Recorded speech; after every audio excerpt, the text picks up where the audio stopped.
What is up, guys? This is John. You are about to listen to Of Mountains and Men, the podcast about adventure.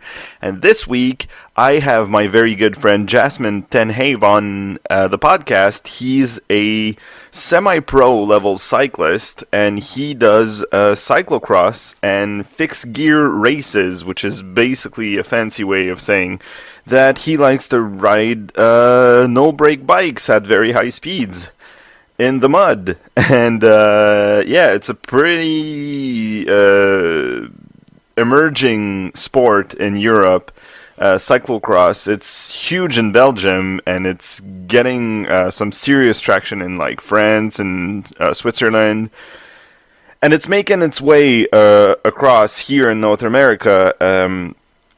There's a lot of people that are figuring out the sport, and a lot of bike manufacturers that are making specialty bikes for it more and more. So it's definitely a good time to be looking into it. It's a great sport. It's races of about an hour and a half, so it doesn't require crazy endurance, the likes of which you would have to work years to attain. And it basically requires grit and the willingness to get dirty. So it's really a cool sport that's worth looking into if you're into that kind of stuff. And it has very, very transferable skills if you like urban riding, or if you just like riding at all, or like it's super transferable to pretty much any other type of cycling. So, without further ado, let's roll the tape. Are you ready to go adventuring? Come along, my friend of mountains and men. This episode is brought to you by the Nomadic Wife's Feast of Spring. The Nomadic Wife is a wellness blog, and she's just released her spring cookbook. It's filled with recipes that are in tune with the season, which means they're cheap and good for you. There's also a ton of cool info on how to plan better and waste less. It shares some personal tips on how to slow down and enjoy life. It's written by my good friend Mel, which you'll see around here often. It's definitely worth a look if you're into eating well. And even if you're only into burgers and pizzas, I'm sure your girlfriend or your mom would love it. Go check it out at thenomadicwife.com/shop. Hey, we're live. Hey, Jasmin. Thanks for joining me, man. Hey, no problem. My pleasure. All right. Hey, why don't you tell the guys a little bit about what it is that you do? I know you're cycling, but like, what is it specifically that you do in cycling? All right. Right now, I'm trying to compete at a certain level, let's say intermediate level, trying to go better and better, perhaps one day elite, not professional, but elite. Basically, I'm doing cyclocross, which is one of my main goals right now, main focus. I'm also doing fixed gear criterion, which I guess we'll explain later what it is. And I'm also mixing that up with road cycling. And when I have time, not competing, I really enjoy doing gravel riding on my cyclocross bike. Okay, and what's the difference between like cyclocross and gravel riding? I mean, like, what would you consider as the difference? Well, I'm doing it on the same bike, but the difference is gravel riding would just be a kind of what they call also adventure riding. So you would just go out and find either gravel roads, you would find double tracks, single tracks. You would mix up with a little bit of some. If you're lucky, you'd mix it up with cross-country mountain biking if you have the skills to. But else, it's just moving around, some wood cutting trails, and whenever you find some place that seems accessible by bike, you should go and get that trail and adventure it. And most of the time, after 3 minutes, you hit a dead end, you come back, but you're happy you've done it. Okay, so basically that's going off trail on a road bike that's like specifically built for that, correct? Yeah, but basically, you get off the pavement, you try to go hit some trails that are beaten or off, not beaten. So that would be gravel, which is different than cyclocross, actually. Right, right, okay. And cyclocross is like an organized sport, right? Yeah, so you have a course. You have a course with tapes all laid down. You have obstacles. Basically, as per UCI rules, so the Union Cycliste Internationale, you would have a race which is 2.5, between 2.5 and 3.5 kilometer. So that's one lap. And you would do several laps of that for a certain amount of time. So it's per time. Uh, Right now, yep. no, no, no, go ahead. Yeah, so I'm category two right now, competing in Japan. My race time is 40 minutes, and it's basically a mix-up between the first guy in the front. He clocks a few laps. So let's say if he has an 8-minute lap, the race will be 40 minutes, meaning it will be 5 laps. Okay. And And what are the pros doing? Because I know, like, at the pro level, those races last like an hour and a half. no, it's an hour, Okay. flat hour. Okay, okay. And so it will go, let's say, from 58 to, oh no, I think in the UCI they have to cross the hour. So it would be between an hour and an hour, 7 minutes. Oh, Something like and then that, they usually. finish whatever lap they're on.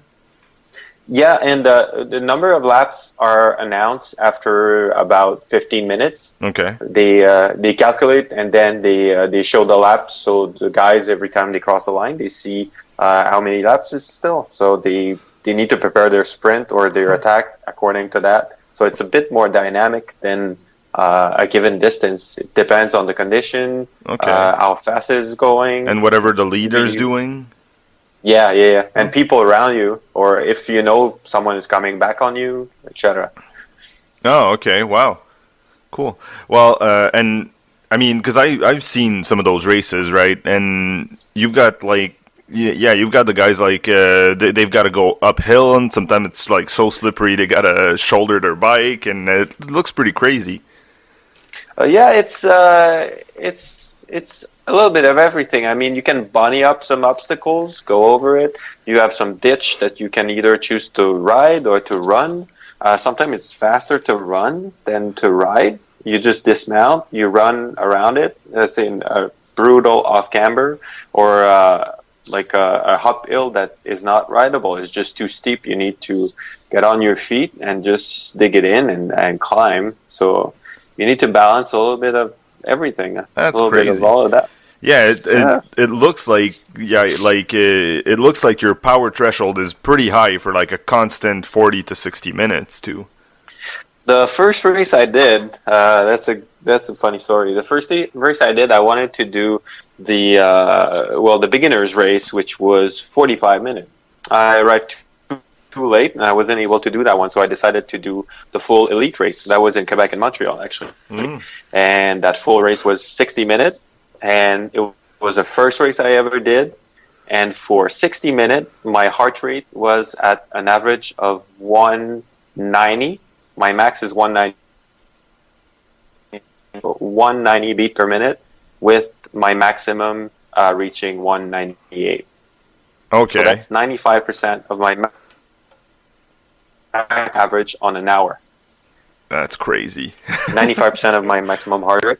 Yeah. Your lungs doesn't like you after a while. Yeah, no, that's crazy. Like, I mean, because in adventuring, right, what we try to do is we try to have like a really good lactic acid threshold. So basically, we want to, train for like long distance. Like, if I'm gonna climb a mountain, it's gonna take me like several hours to several days. So that's completely the opposite of like what we do. It looks like it's super interesting as a form of like trying to train for balance and try to balance out like the long distance stuff that we do. So hey, I mean, you were telling me before that you basically came to that from triathlon. Yeah, that was 5 years ago. I started doing I was training in the gym I was working. That's actually where I met you. And at that point, I was starting training for triathlon. To a point in my life where I was already cycling, and I wanted to be a better athlete. So, and well, while you're at it, better off doing that sport, which is triathlon. And I started swimming. I started taking running classes to improve my speed, and I'd done that for 2 years. Okay, and you couldn't take the beating at some point, I guess. Well, pretty much, I progressed too fast on my running. I had shin split, so that's an inflammation on your anterior tibial, Uh-huh. and you're not able to do intervals anymore or anything that is speed. And I've always been a big brick in the water, so after a while, you're just not doing only what you really like, which is cycling. Yeah, right. No, I mean, I'm all for that. So about this adventure cycling you were talking, like the gravel bike. There's some races for that, correct? Yep. There's some what? Sorry, I didn't. Some races. There's some races that like they organize some races for that. Yeah, this year I've seen past the gravel World Championship, which is a new thing. Well, the races are pretty much they have different kind of approach. They're not licensed. They're not anything like set in stone. It's pretty much having fun in the end. And some people are competitive. Some people are just challenging themselves, like sports. We have a few in Quebec, some in Ontario, and a few other, actually quite a few in Vermont. And it is enthusiasts that are organizing it. And it goes from 40 miles up to 90 miles, up to 100 miles, 150, someplace in the U.S. And yeah, it's a long day on the bike, on the gravel. Yeah, 100 miles in the gravel. That's got to be that takes what, like 6 to 8 hours to complete? 100 miles. Yeah, about. Damn. And like something like that. Yeah, and like up down hills, or it's pretty flat, or Usually it's pretty darn steep. okay. Because you think like when people are building roads, they're actually trying to put the pavement as flat as possible. So either they will go around the hill or they will dynamite the hill. Yeah. On gravel path, you are actually building a road, the simplest between one point to the other, and it's usually pretty darn steep. I've done some 18% climbs for 1 kilometer on my gravel bike. You're on your last gear and you're just fucking mashing it. And you have 60 miles in your body already. So, yeah. Most of the races I've done goes between 1,200 meters and 2,100 meters gain. Wow, okay. Yeah, that's steep.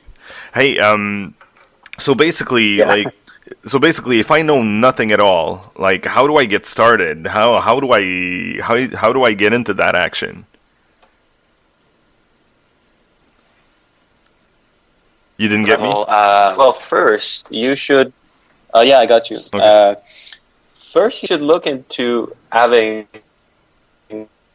cross bike. There are some specific adventure gravel bikes, but if you want a good bike to do that and do other stuff and commute, you should go for a cyclocross bike. Basically, what the cyclocross bike is, it has a road bike geometry, but with bigger forks to have bigger tires getting in. So you're able to have a big 30 millimeter that would grasp onto the gravel, or something with knobs on it, so you're able to go in the mud, in the grass, like having more traction. And you would have either disc brakes or cantilever brakes, so bigger opening for your brakes, so you can fit your tires and mud can go through. And then the geometry is usually, even on a cross bike, it's usually a bit more backward than a road bike. So you understand when I say backward is that you would be a little more erect instead Yeah, of yeah, yeah.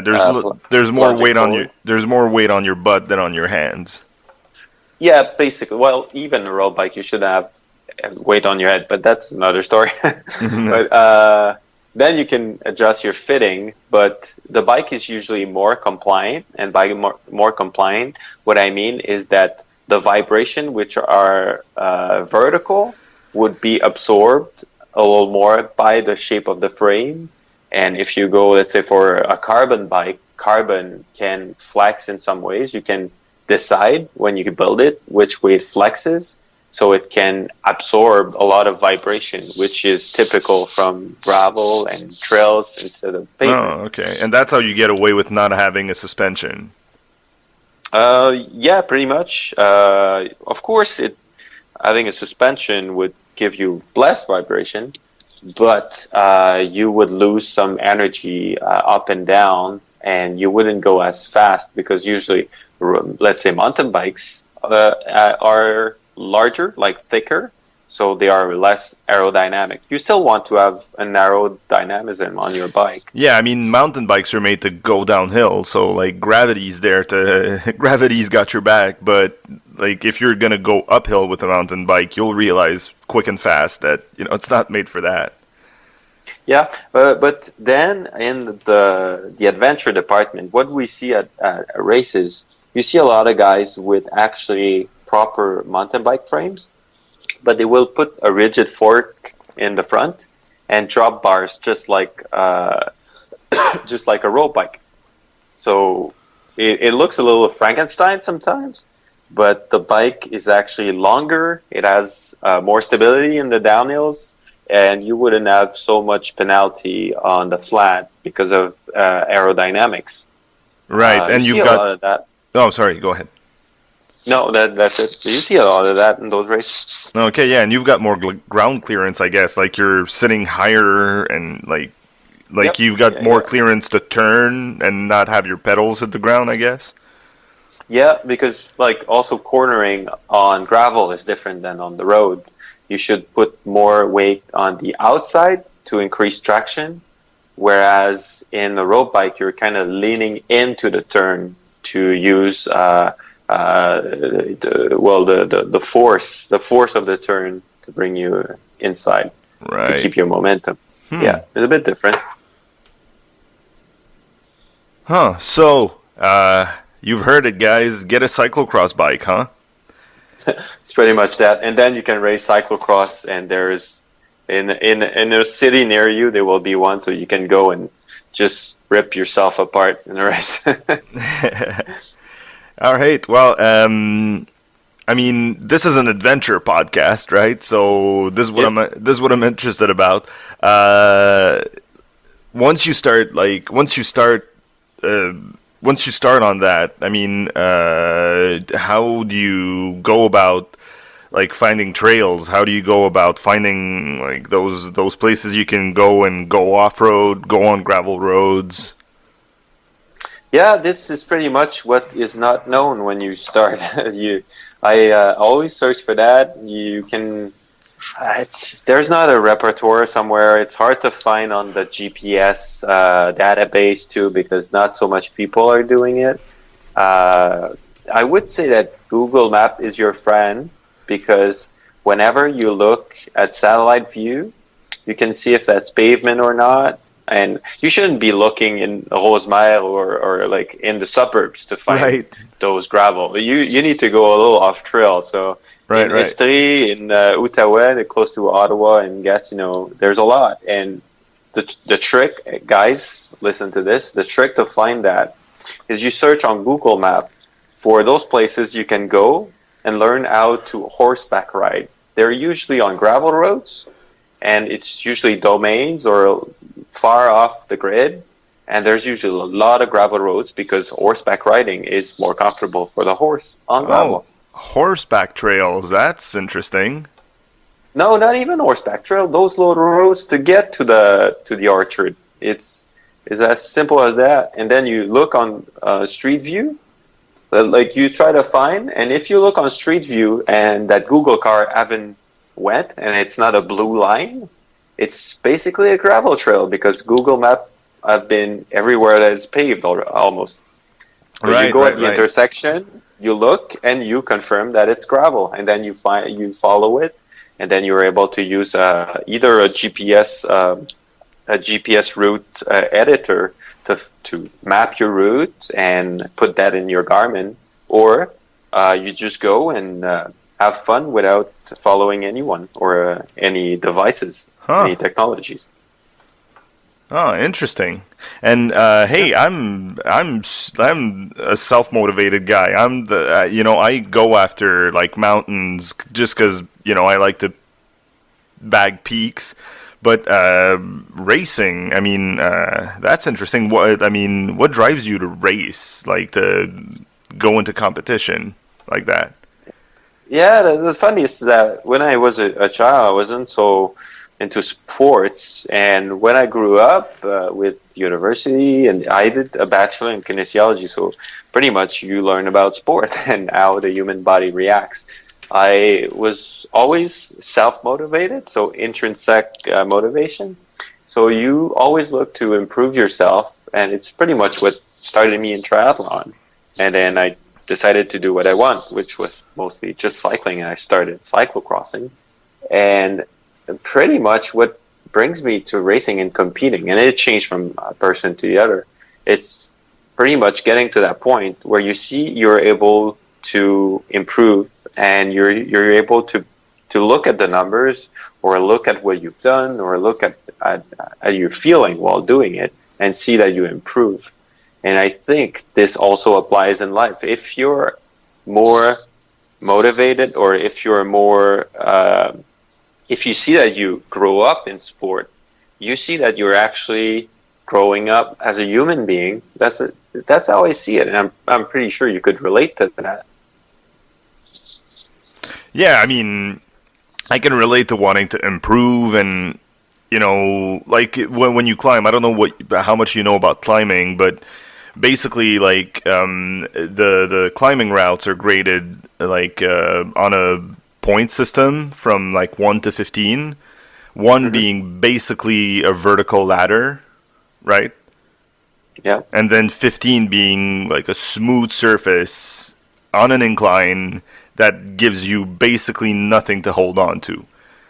Okay, I didn't know that. They're grading, but yeah. Yeah. So there you go. And when you start, you'll start with something like a 5 or a 6. If you're like a grown adult and you've trained before, so you've got a little bit of fitness already, you'll start with like a 5 or 6, and you'll improve on that, and you'll move on to like 9s and even 10s within the first year.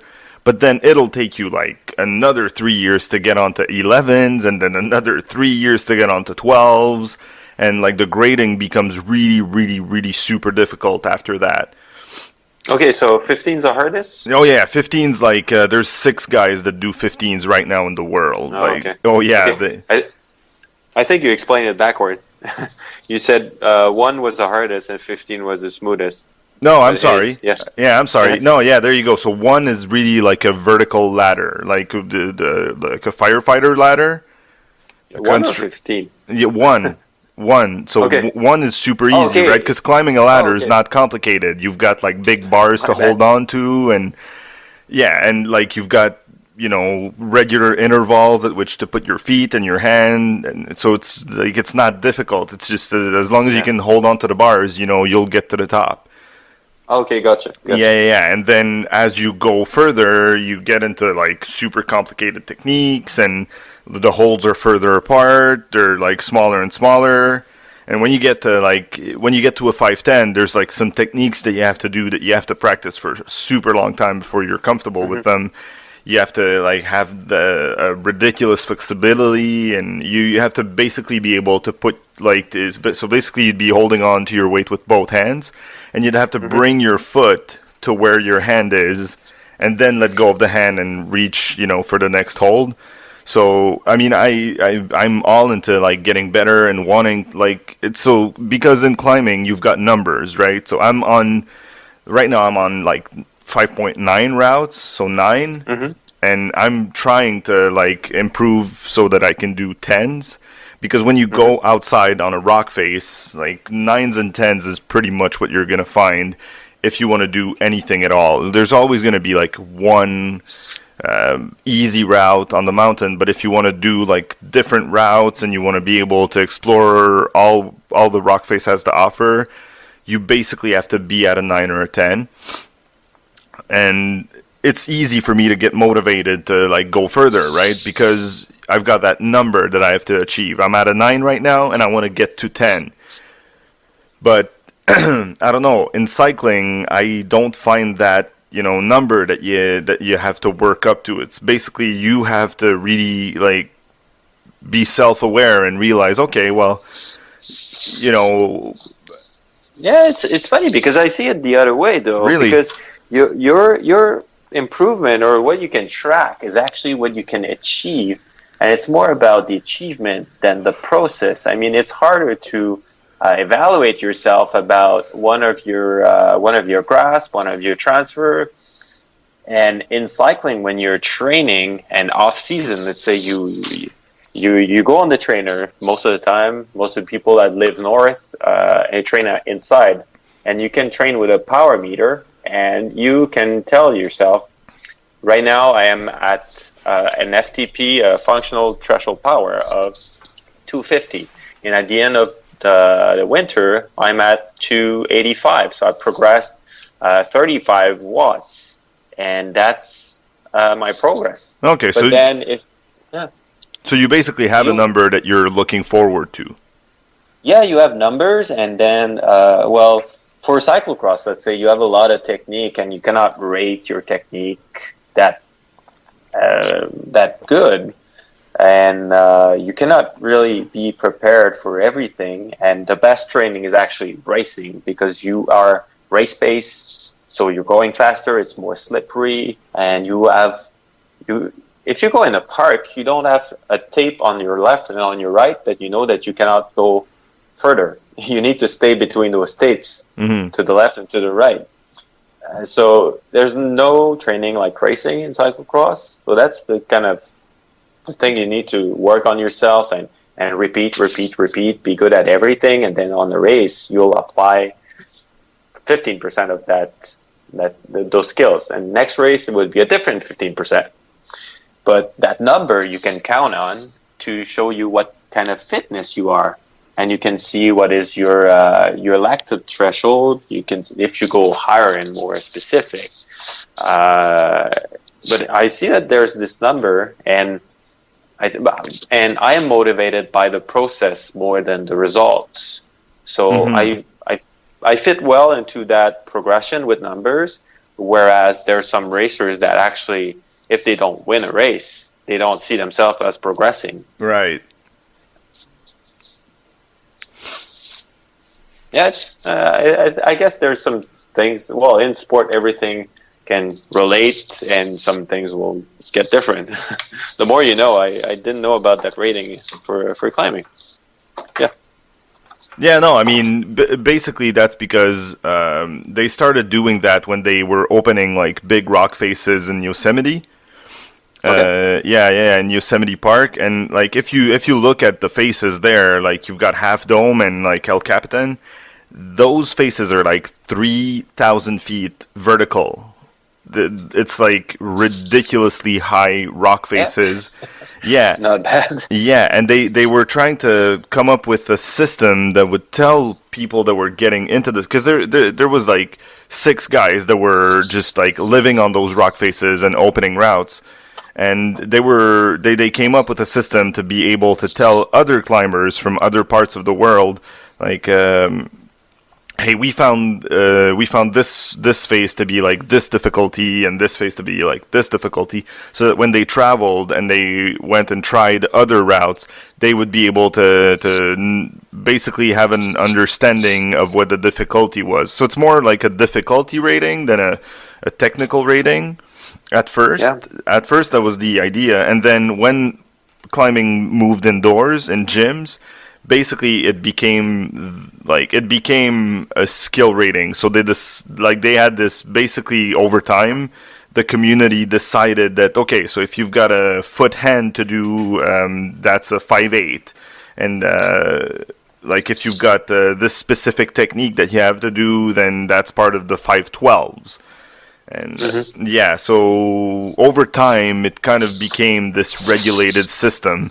But it's funny because it's based on the people that climb it. Like the guy, the opener, the guy that creates the route, he doesn't grade it. He doesn't rate it at all. He lets other people climb it, and then they decide, oh, I feel like it's a 5/9, and then they do an average of everybody that tries it, and that's the grade.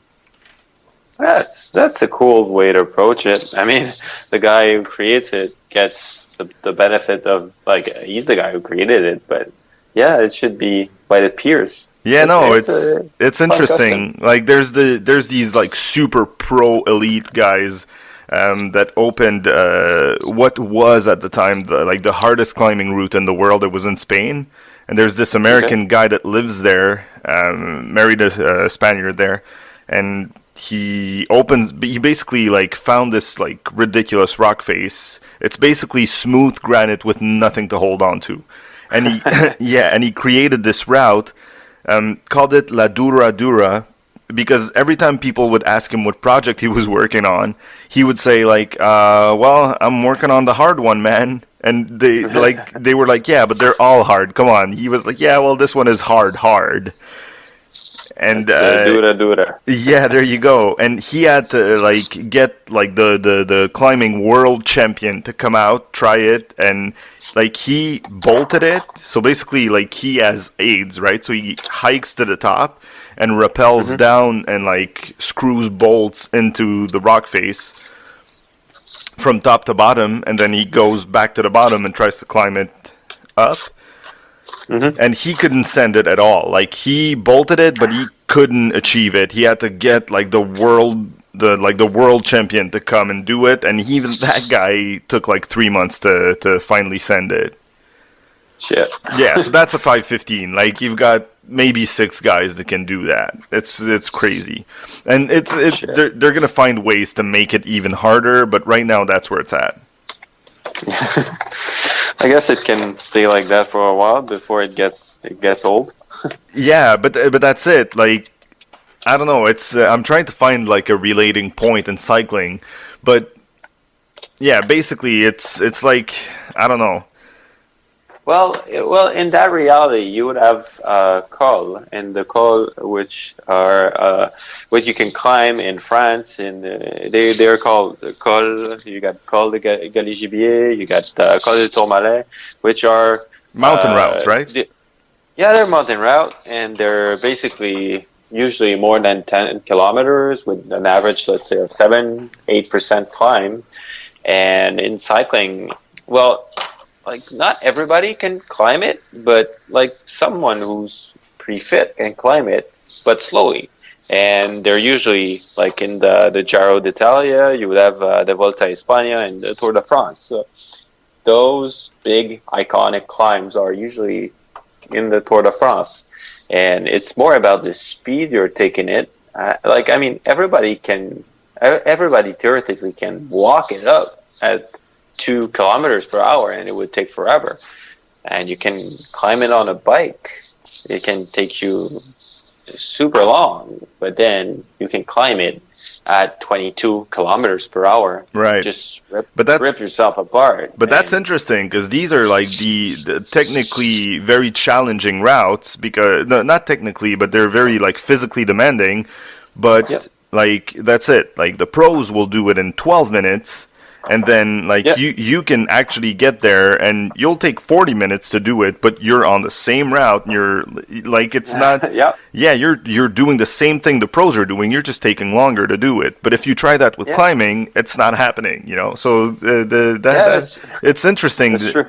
No, yeah, but that's what I like about cycling, you know? There's no path or road that you can't go on to. It'll just take you longer, but you can attempt everything. Like if you've got the money for it, you can go ahead and ride the Tour de France, like ride the same roads and same climbs they do, It'll it'll just take you a little longer.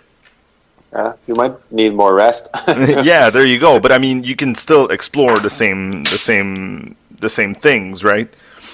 Yep, yep. But if you go to mountain biking, you might be stopped way faster. Like downhills can be really gnarly, and you can kill yourself while trying to do a downhill Yeah, that's if right. you don't have the skills. So that's the little difference. Oh, But maybe of yeah, course, maybe yeah, that's what relates to it best, I guess. yeah. But then you have also Strava. You can use Strava to compare your times with your peers. So if you take, say, Camille Hood in Montreal, you climb the Mont Royal and you can compare your times with the best in Montreal and see where are you. So what's that? That's an And app? yeah, it's actually a site.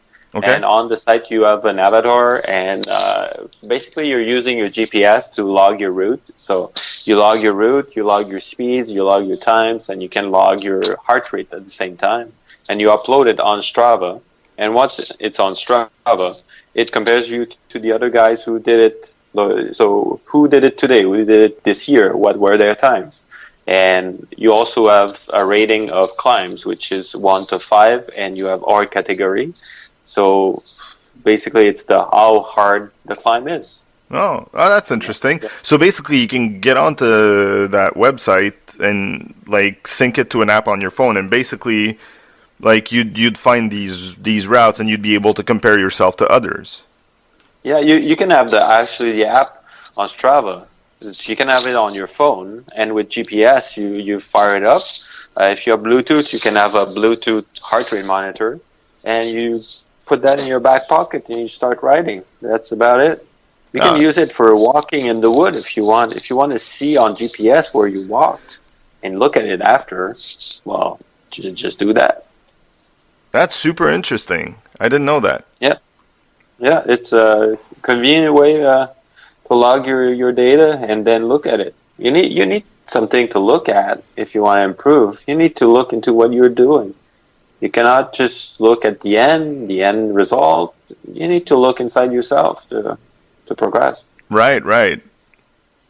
And do you ever like leave the tracking device and just like go and get lost and like go explore? I mean, you moved to Japan pretty recently. I hope you started looking around. Yeah, yeah. Well, you need to leave it at home, and like you got the people actually.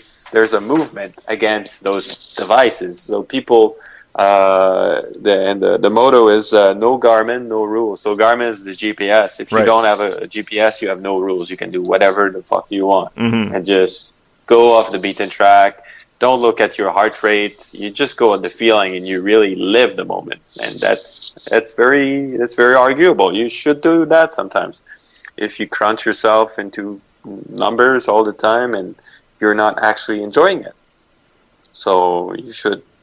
But if you want to discover something specific and be able to follow that route on your device, then yeah, you should try to do that. It can help you reach further, but once you discover it and you want to enjoy it, sometimes you should leave it at home. Yeah, or just turn it off.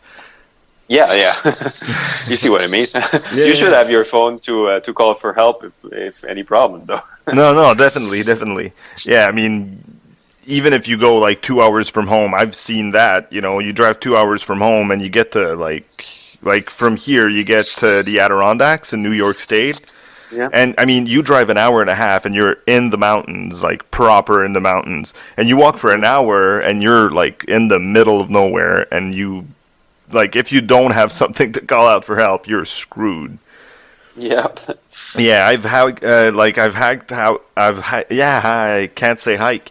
I've hiked up the mountains up there, and I like in the few times I've been there, every time I went, I came across someone every time, at least once, that like had a sprained ankle or like that had a gear Shit. malfunction, and they were stuck where they were, and they couldn't call for help because like I have no cell service here. I have like they just didn't have a way to call for help. And thankfully, I mean, the decks are pretty crowded. Like, there's always people. It's not like it's, it's a crowd, but there's always, like, within 5 minutes, you're gonna see someone. But yeah, if Well, yeah. you go get lost in the wilderness, it's a pretty good idea to have a way to call for help. Yeah, you should look for that, or you go with friends. Go share the win and go get lost and share it with someone. It's important sometimes to have someone to relate to, and then tell that story with that person. Like, just repeat it over and over again. Do you remember that ride? Yeah. But it's interesting because like I've got two mindsets, and when I get up in the morning, I know which mindset I'm in. Like, I like to go and just like switch off my brain and just like I've got to get up that mountain. I'm not thinking like the 6 hours it takes me to get up there. And then there's sometimes I feel like, bringing 3 or 4 buddies and like chit chatting all the way up, and Yeah, for sure. so it depends, but yeah. Yeah, it makes a pleasure, and it Yeah. has different advantage on yourself. I mean, Yeah, I don't know, when you, like, I guess not in cyclocross, but when you ride, like, gravel roads and everything, how often do you find yourself able to, like, have a conversation? well, gravel race, you'll see more than the roads. You don't much have of a pack, a peloton. So a pack is a group of riders that would go the same speed, and you actually you benefit from the draft. So you have less effort. So it stays together usually. But on the gravel, since there's less of a pack, there's more up and down. So people get separated really quickly, depending on your fitness. You can ride with a friend. You can surf also groups. So you surf one group, and then you attack that group. You reach another group. You stay in, and you just usually it's chit chat. It's like basic conversation with people you don't know. But you get another type of racing, another type of gravel racing, which is coming more and more in Quebec, and I so love it. Is they're called what again? They're called Rodax. So a Rodax is a gravel race. You'll shoot usually for about 90 miles. The one I did were 90 miles, and you have a team of 6. So basically, it's a team time trial in the wilderness. It's not marked. There's a broom car to help you if you're really in trouble when it's big enough. But basically, you are 6 of you. You share the win. You push yourself a little further, and if someone has a problem, you have people to assist it. Mm-hmm. And the goal, like, everybody in the morning bring a 6-pack, and after the race, the first team to win choose which 6-packs he wants, and the second one chooses 6-pack, and then the third one. Ah, I And see. you usually have a good meal, and you're just drinking and eating, and you're just chilling. And it's really accessible. People are not pretentious, and it's just the best. Yeah, that looks cool. So basically, Yeah. so basically, like, you have to stay with your team, and it's the team effort that counts, right? Yeah, because if, like, the last one I did it first while being the weakest in my team, so all the other ones were faster. So I was staying in the back, trying to be in the draft, and I cramped so bad at the end. It was horrible. But I made it to the finish because my team waited for me. They helped me, and well, when I was out of food or out of fluid, they gave me some stuff, and I was able to survive. And I did another one, which I was the strongest of the team, and I was always in the front. I was putting the effort for the other one, so I brought the speed of everyone a little faster. Okay. Yeah. No, that looks interesting. I mean, I don't know. I've always enjoyed, like, golf for that specific reason. I find, because you're basically, like, you're in the green. You're, like, away from civilization. There's no noise. You've got trees surrounding you. Yet you're still trying to accomplish something. You're still trying to, better yourself, and, like, you get more precise in your striking, and like, so that looks like something that's interesting. What do you call them again?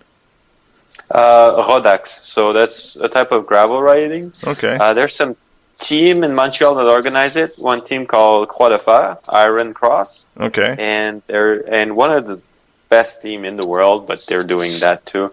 Is a team from Ottawa that is called Tekne, so TEKNA for cycling club, and they usually start in the Gatineau Park, and they go all the way up north to Low, Gore, no, not Gore, Low, and those are the places.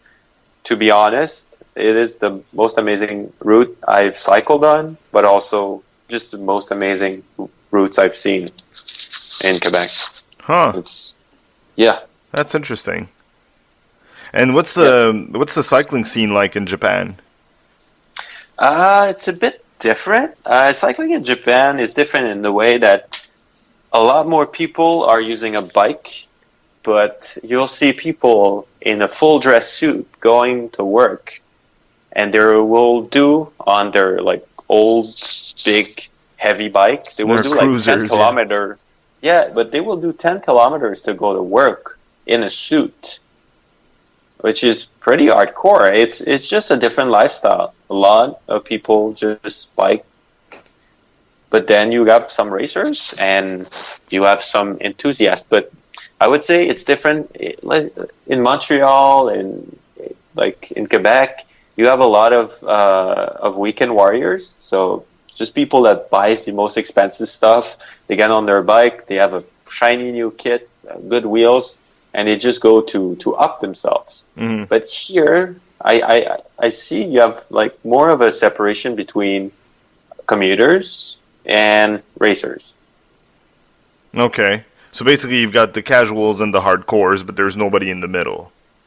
Less than in Quebec, but Okay. both are kind of explainable, and like I'm a more of a racer than an in-betweener. Mm-hmm. I commute more and more, but I introduce it in my training. But I'm more of a racer, but it's good, the in-betweeners, and it helps the industry. I mean, one guy which will buy a $6,000 bike, well, it sells more bikes. There's more people on the road. Yeah, I find and if that. you have the money to do it, and Yeah. it helps you having fun, just do it, man. But that's what drives not to get super business type, but like that's what drives an industry, right? If you've got like the really really pros and then like basically the super casuals, you'll get like shit products for the casuals that don't last, and you'll get super high end stuff for the pros, but like basically you're stuck choosing between crap stuff and very high end stuff. Like in hiking, for instance, everybody does hiking, right? Basically, everybody has a pair of hiking boots. So you can find pretty much anything from like $50 shit boots that you want to, not even touch with a 10-foot pole, all the way to like ridiculous $500 pair of boots that, will last you a lifetime. So by having in-betweeners, like you say, it drives an industry. It creates products for every budget, and it forces companies to create products for those people. And the in-betweeners usually, since they're middle class and they've got disposable income, they bring money into an industry and they develop it, and like that's how you get a government to create bike paths, and that's how you get, a city to invest into their cycling scene. And so if you that way you create a movement, and it makes the sport more accessible, and it makes the sport accessible for some people that it wouldn't be accessible if others. I mean, like having an in-between bike, I don't know, I would have a lot such fun as an entry high quality. I mean, I can ride an in-between bike, but I wouldn't have as much fun as an entry competitive bike. So it goes with your budget. But for me to train and like be better, I think there's a minimum for me.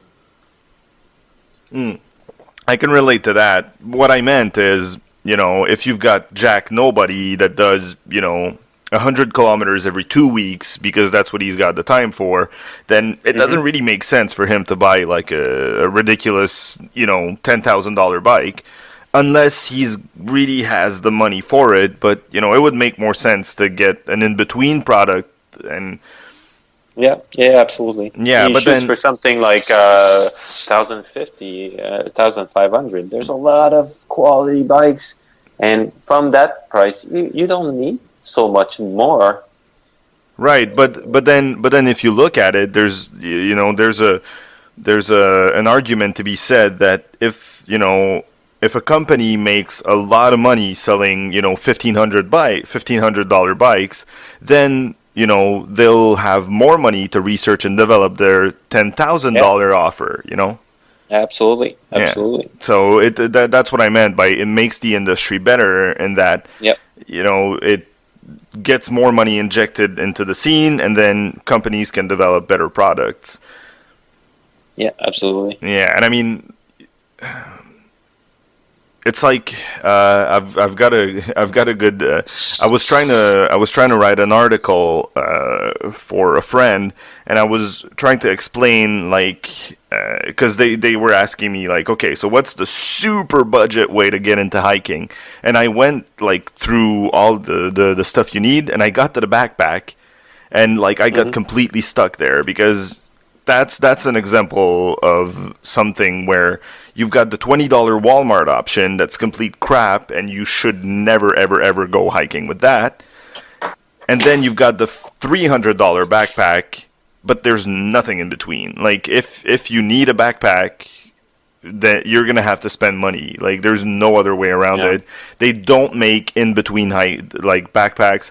Or if they do, they're not really available because they're China-built products, and it costs as much money to bring them over here than just buying a U.S.-made product.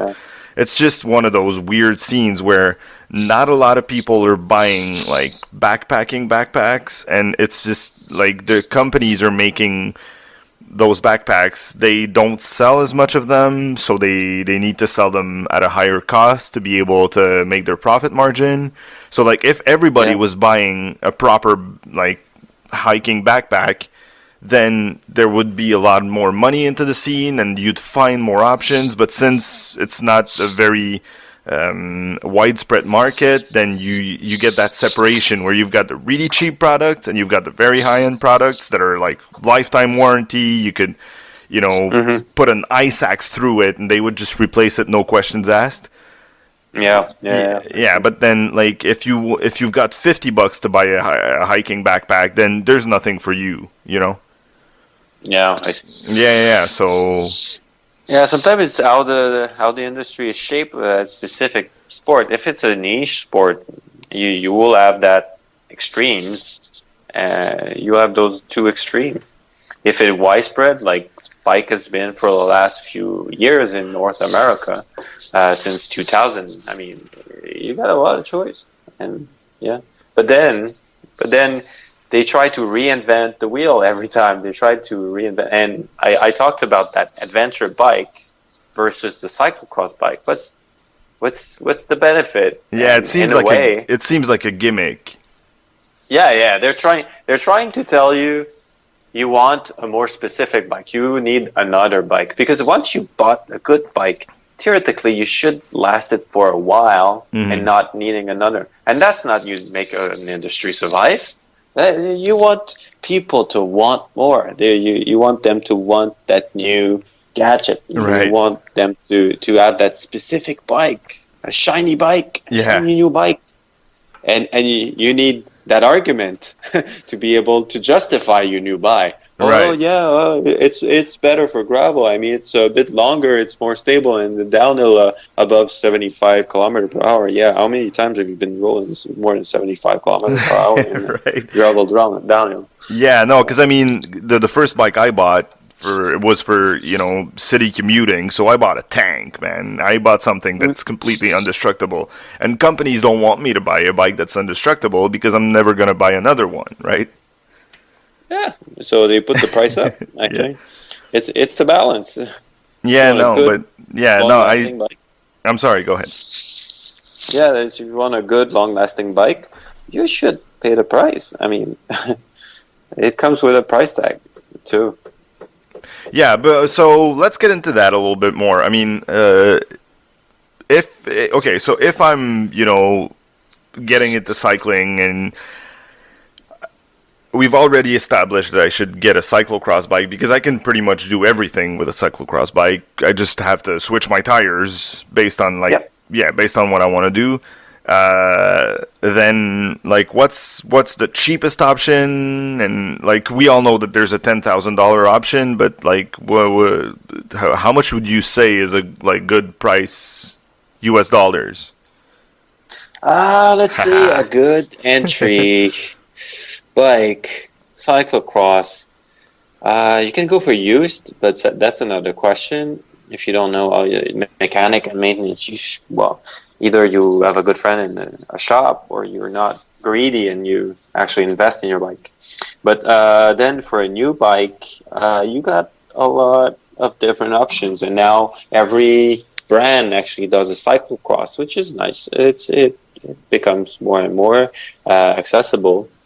I would say either you try to shoot for something more on a budget, like a Shimano Tiagra or a SRAM Apex. So those are two component name with an alloy frame. Don't go for carbon. You can even go for a steel bike if it's cheaper or it's more along your geometry that you want, and speak to that guy who's selling it to you, and don't fall for someone who just wants to sell you something expensive, and don't treat you like a proper customer because you want an entry level bike. Mm-hmm. Those guys are jerk. I mean, they will try to make you feel bad, but it's what you want. I mean, he can advise you into a minimum quality or something, but it's what you want and you have a budget, so go for it, and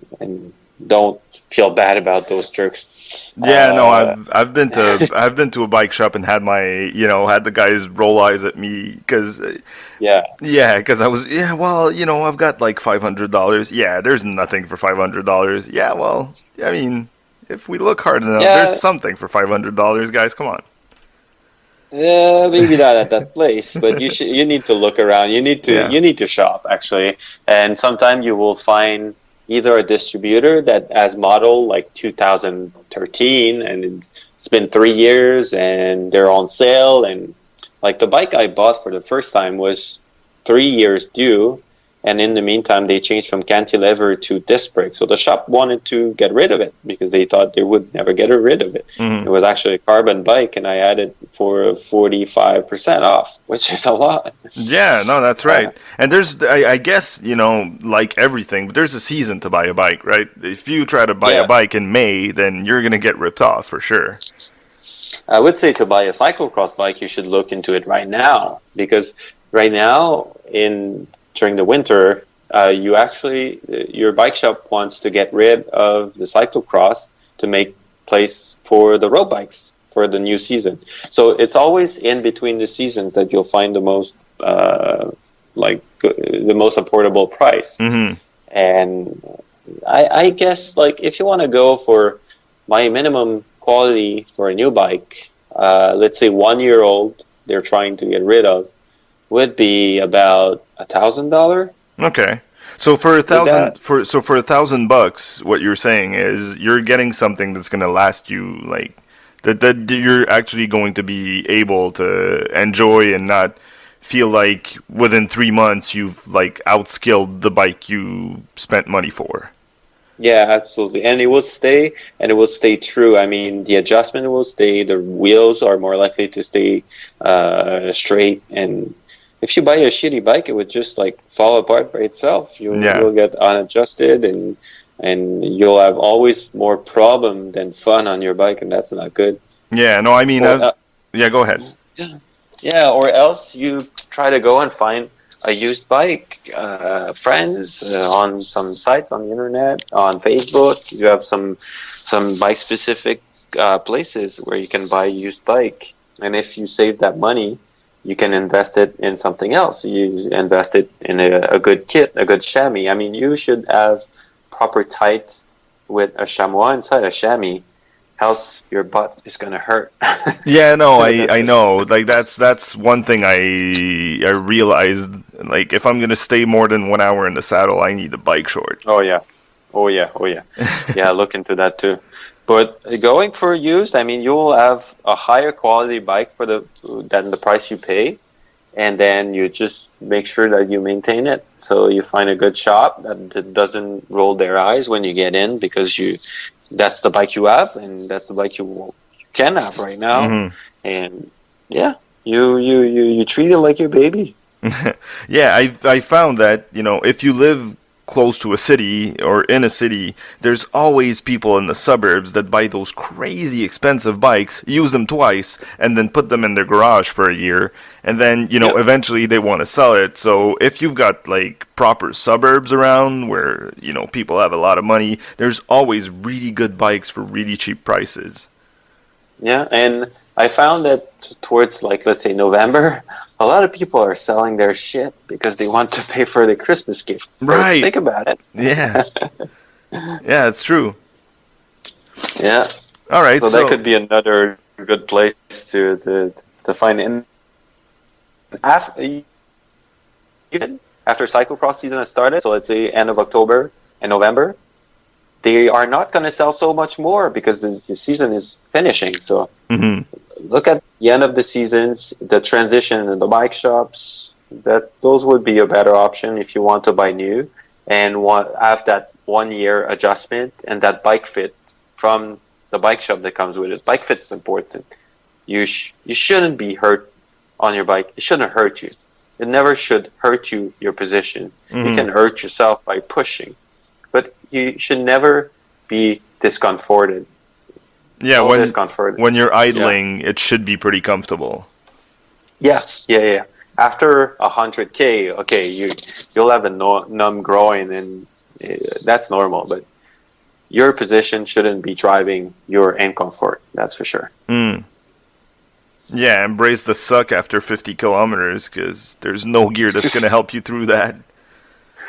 There's some that would help you and reduce chafing, reduce the pain, but yeah, there's a minimum acceptable level. And if you get on a bike and you feel that it's a bit awkward, well, it might just be awkward. It might just be off for you what you need.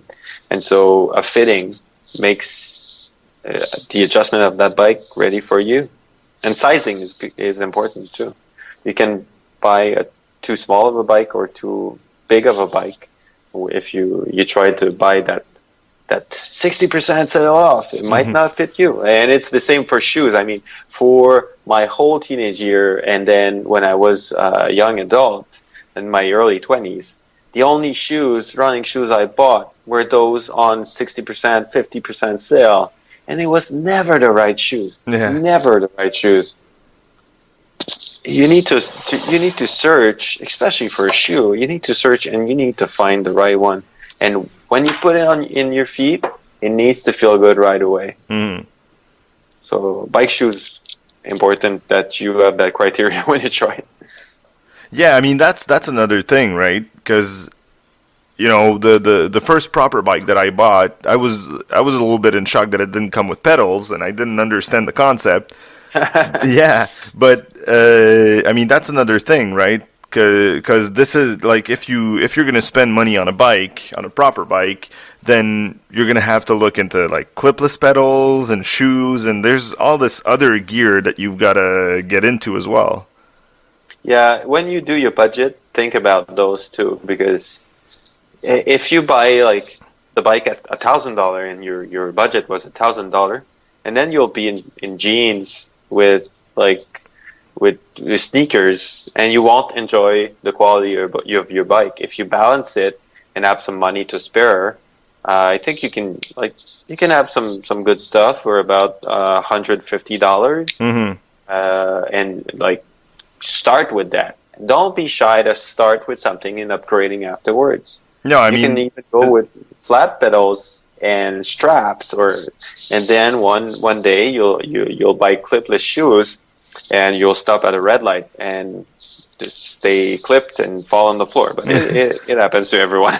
Yeah, no, I mean, I don't know. I've tried the commuting with clipless, and I can't do it. Like, I need my sneakers and my bear traps, but it's a question of preference. But I mean, that's the thing. I realized how much other shit you need when you buy a bike, and Yeah. yeah, and if I had known, that's definitely something I would have accounted for beforehand. Yeah, put that in your budget. That's important. Yeah. Well, hey, thank you so much for joining me, man. It was a cool talk. Yeah, it's a pleasure, man. It's fun to speak about that, especially in another subject. I mean, I didn't know about climbing, about hiking so much, so it's fun to bounce ideas off of someone who's actually not in your middle. Because I would speak with one of my friends, they would just be, yeah, of course. Yeah, I mean, yeah, it's a different perspective.